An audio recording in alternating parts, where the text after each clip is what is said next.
Je suis membre de l'Association espagnole d'égyptologie. Mon nom est Francisco, François en version française.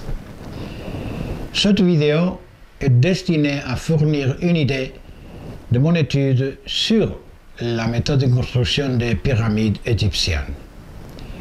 La construction des pyramides de l'Égypte m'a toujours beaucoup intéressé, principalement en raison du fait que ma vie professionnelle pour plus de 30 ans a été consacrée à la construction d'ouvrages publics tels que autoroutes, barrages en béton, en terre d'enrochement ou mixte, installations industrielles, tunnels, ponts, bâtiments, etc. Et je me suis souvent demandé comment on a pu construire des structures si fabuleuses en ce temps où les moyens que nous utilisons aujourd'hui n'étaient même pas imaginables. En raison de cette curiosité quasi professionnelle et ma passion pour l'archéologie et surtout l'égyptologie, j'ai cherché toutes sortes de renseignements qui pourraient m'aider à comprendre les méthodes utilisées pour construire des choses qui aujourd'hui seraient un défi technologique très sérieux. Cependant, il est peu ce que je puis recueillir à ce sujet. En fait, j'étais surpris par le fait que la plupart des égyptologues qui font référence à cette question se limitent dans leurs recherches à élaborer des théories sans approfondir dans la faisabilité de ce qui, dans certains cas, est considéré comme possible et dans d'autres, tenu pour acquis. J'ai trouvé quelques tentatives assez élaborées faites pour essayer de trouver une solution au problème, mais d'après ma connaissance et expérience, donnent des solutions de douteuse exécution. Après avoir examiné et étudié en profondeur les principales méthodes proposées dans les 2 derniers siècles, je suis arrivé à la conclusion suivante. Afin d'étudier le problème et d'essayer de trouver une solution, la seule chemin serait me considérer dans une situation telle comme si on m'aurait chargé la construction d'une pyramide similaire à celle du plateau de Gizeh avec les moyens techniques connus à cette époque. Commençons par les principales données de la pyramide de Khéops. Voici les principales données de la pyramide de Khéops.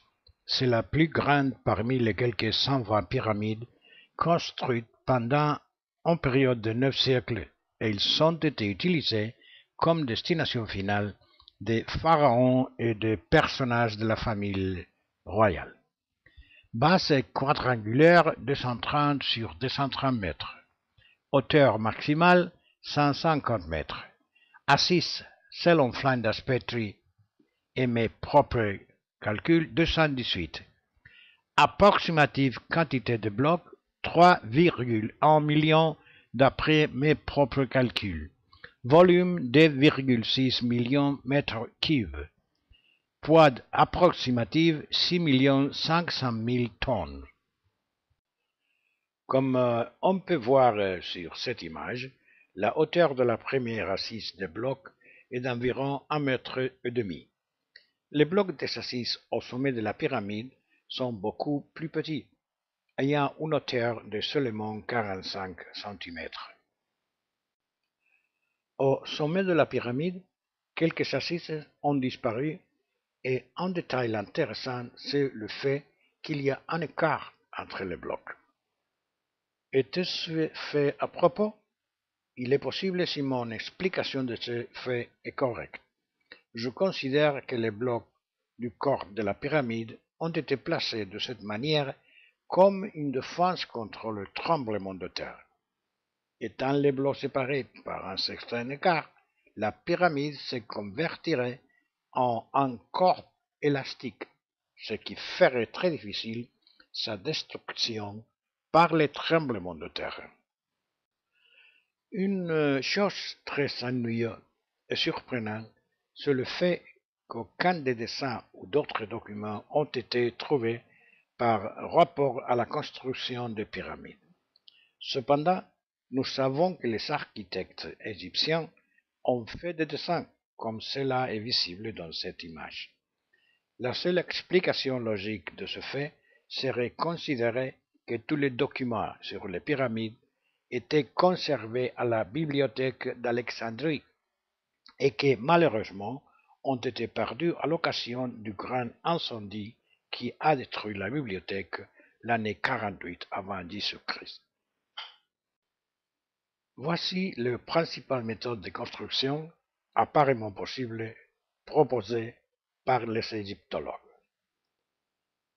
Méthode de la rampe droite. Méthode de la rampe périmétrique externe. Méthode de la rampe galerie interne. Méthode des balanciers, shadows. Toutes les méthodes sont étudiées en détail dans le livre. La dernière méthode est celle que j'ai étudiée plus profondément et que je considère comme la plus probable, appuyée par la description d'Hérodote, la seule information existante par rapport à la méthode de construction des pyramides. Hérodote visitait l'Égypte vers l'an 450 avant notre ère. Hérodote d'Halicarnasse, l'historien grec, écrivait dans son livre Euterpe.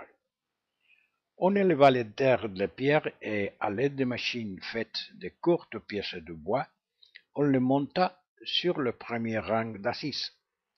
Quand une pierre y était parvenue, on la mettait dans une autre machine qui était sur cette première assise. De là, on la montait par les moyens d'une autre machine, car il y en avait autant qu'assises, et peut-être aussi n'avait-il qu'une seule et même machine, facile à transporter d'une assise à l'autre, toutes les fois qu'on avait ôté la pierre. Mais quelle méthode devrais-je utiliser si je devais construire une pyramide de nos jours? Si une telle pyramide devait être construite de nos jours, quel équipement ou machine serait utilisé? Il serait clair pour moi, dès le début, ce qui serait la méthode que je devrais utiliser. La grue à tour, comme on peut le voir sur cette image. Mais avaient les Égyptiens quelque chose d'équivalent? Bien sûr, ils l'avaient. C'était le chadouf. Mais qu'est-ce que c'est qu'un chadouf? Quelque chose aussi simple que cela. Sont-elles équivalentes? Oui, elles le sont, sauf un détail. Mat, flèche, contrepoids, charge. Dans le cas de la grue à tour, les charges sont élevées par moyen d'un moteur électrique. Toutefois, le chadouf a besoin de la force de la gravité et celle de l'homme.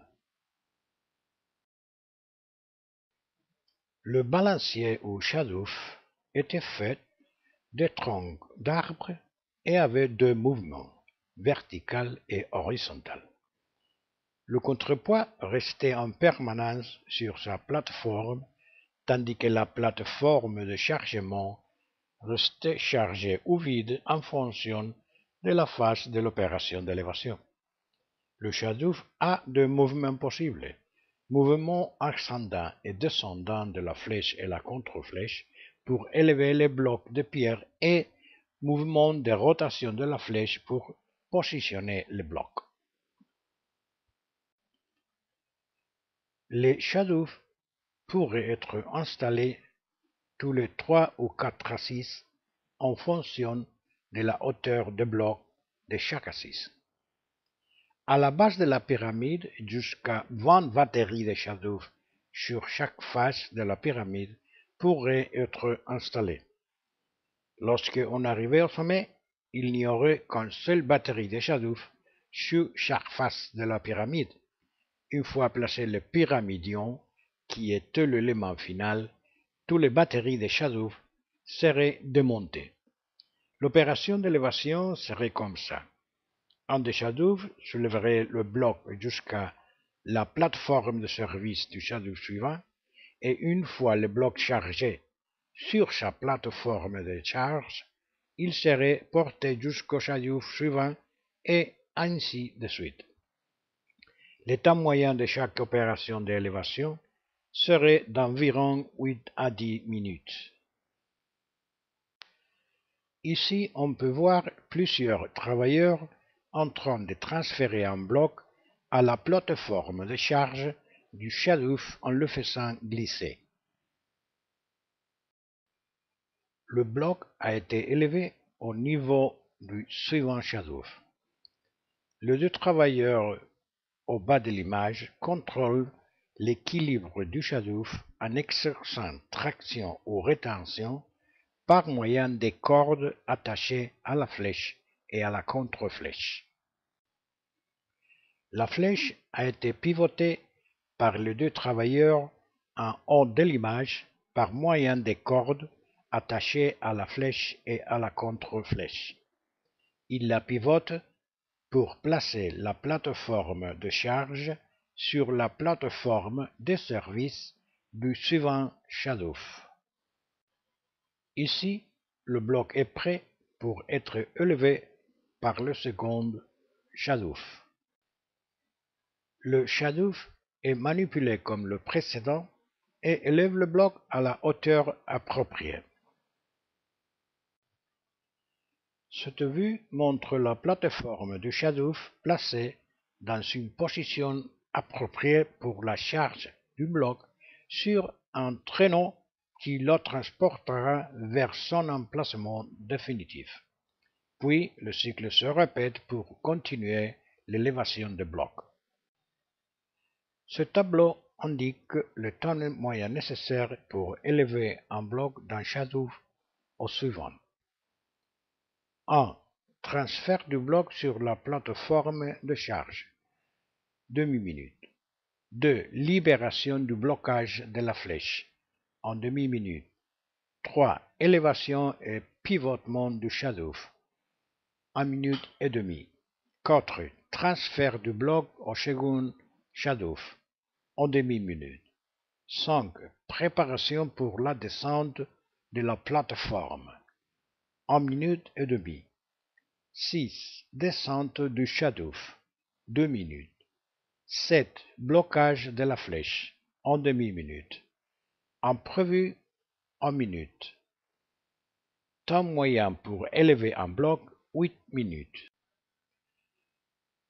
Aspect de la pyramide lorsque la construction atteint une hauteur de 80 mètres.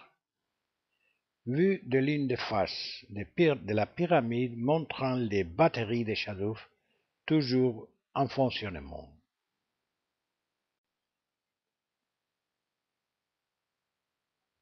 Si vous souhaitez approfondir dans cette étude, vous pouvez visiter la page Mini Cheops à Internet.